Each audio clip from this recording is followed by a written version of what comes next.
All right, we have another 49ers quarterback update. Clayton Thorsen, former fifth-round pick out of Northwestern, has been with a few NFC East teams, the Eagles, the Cowboys, and the Giants. He's going to be the second QB who's going to try out for the 49ers later this week at their rookie minicamp. That's along with Steven Montez.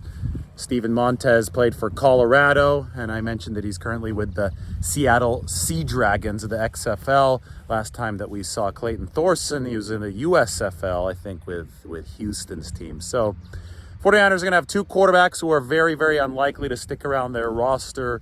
Try out for them this week. They have to have quarterbacks out on the field because it's rookie minicamp, and the 20 rookies that are entering the system need a QB to throw to them. So it's going to be Steven Montez and Clayton Thorsen out on the field for the 49ers. And while we're at it, why don't we talk some Trey Lance? This is a 49ers QB update after all. And Ian Rapoport seemed that he was hosting the Pat McAfee show today. Congratulations to Pat McAfee, by the way.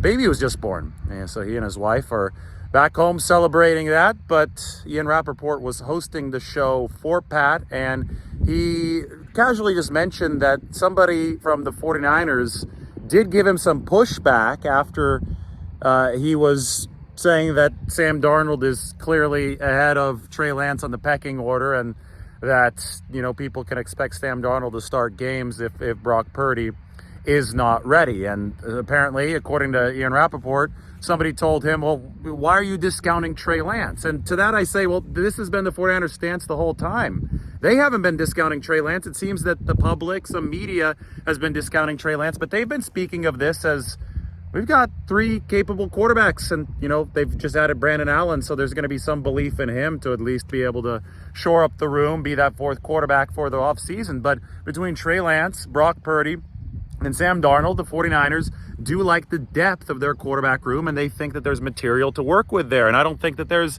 any definitive indication that Sam Darnold is going to be higher up on the pecking order than Trey Lance, or Trey Lance is going to be higher up on the pecking order than Sam Darnold. And Brock Purdy obviously is still hurt, and there still is uncertainty about when exactly he will be able to return. We should know more in about a month, in early June. But until then, the 49ers are going to ride with option power, and they're going to see which quarterback is going to give them the best chance to win. And that's what OTAs are going to be about. That's what training camp is going to be about.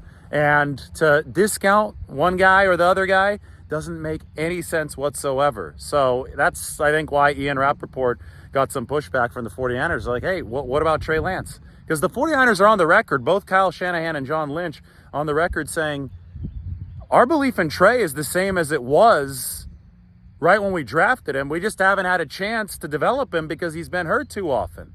For, you know, factors outside of Trey Lance's control, we're still at point A. We haven't moved from point A to point B as far as the 49ers evaluation of him. So maybe now is finally a chance to evaluate Trey Lance if he could stay healthy. Brock Purdy obviously has accomplished more in the NFL and has therefore risen higher in the pecking order than Trey Lance. He's unavailable. Well, now this offseason, Trey's going to have a chance to show that he has developed, and the 49ers aren't discounting the possibility of that. So that's why you give Ian Rapoport some pushback when he's talking about Sam Darnold definitively ahead of Trey Lance. You know, I've been on the record saying that obviously you've got three options. The 49ers need to cultivate as much option power as possible. But I'm on the record saying that Brock Purdy's done the most in the NFL out of all three of these guys.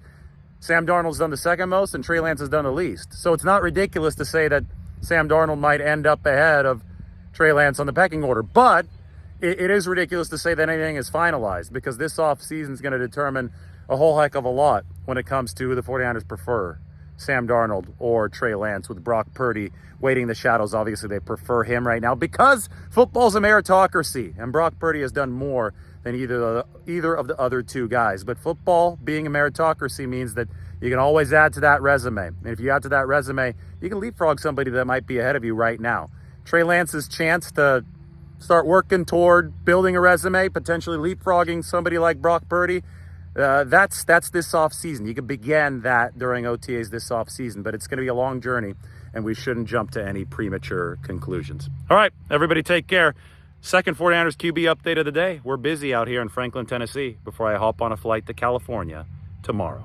How's Purdy doing? Do we have any updates on him? That's it. Yeah, like if Purdy's He's the guy, on schedule. It sounds like he's doing fine, but the real problem is going to be, like, let's say he's ready to throw for camp. Like, if he's ready to throw for camp, like really go through practice, then I think we're good. And he's the starter, no matter. He's the like, starter. He's their guy. Right. That is the way it seems. The problem is going to be, what if he's like a couple games away? Yeah. Like, you guys, like, so then Darnold starts one game and then he wins. And then he starts a second game and then he wins. And it's like, ride the hot hand. It just creates. I feel like Kyle Shanahan's brain is going to explode with every year being asked a million quarterback questions. But like They did to themselves. Yeah, do we do Purdy or do we do Darnold? That's why. Is Purdy scheduled to throw before camp at all? Like, is he on schedule? Can he at least throw lightly in June or July? Do we know? Yeah, so he had surgery, in mid-February, right? I can't even remember. Yeah. No, I thought it was like back. March. It says right here, this is a report from 4 days ago that Brock Purdy is a few weeks away from throwing. So basically, the way it's supposed to be is 3 months of nothing and then 3 months of throwing, which, like, that's a long ramp up, but it also takes you right to the start of the season. Yeah, Well, what if he has a wet sounds noodle like when he's he going to comes have back? yeah, it could. But or it could be like Hosengardner. Yeah, sure. Sounds like he's going Super to have arm. June, July, What a great and movie that August. was. Great Oh, so good. to So good. where they can figure it out. Like if they'll have pretty much all training camps